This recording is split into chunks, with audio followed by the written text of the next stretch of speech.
நம்முடைய தலைவர் பாபா சாஹிப் அம்பேத்கர் அவர்கள் என்ன சொன்னாருன்னா, என் மக்கள் கொதிச்சு எழுந்தாங்கன்னா இந்த நாடு சுக்குநூறு ஆயிடும் சொல்றாரு.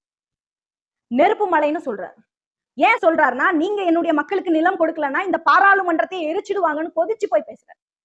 பாபா சாஹிப் அம்பேத்கர் அவர்கள் கோவப்பட்டு பாராளுமன்றத்துல இந்த வார்த்தைகளை அவர் பேசுறாருன்னா, அவர் எவ்வளவு கொதிச்சிருப்பாருன்னு நான் யோசிச்சு பாக்குறேன், கற்பனை பண்ணி பாக்குறேன்.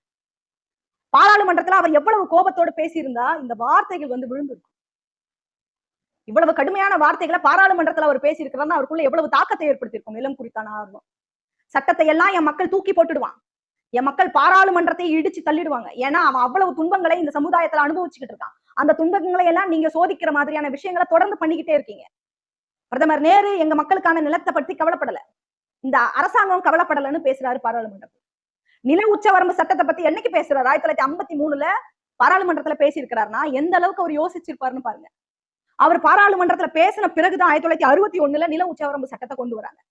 இப்படி அவருக்கு கிடைத்த வாய்ப்புகளை எல்லாம் மிகச்சரியாக பயன்படுத்தி எந்த அளவுக்கு நம்முடைய மக்களுக்காக உரிமைகளுக்காக போராட முடியுமோ பேச முடியுமோ அந்த அளவுக்கு உழைச்சிருக்கிறார். தமிழ்நாட்டுல பஞ்சமி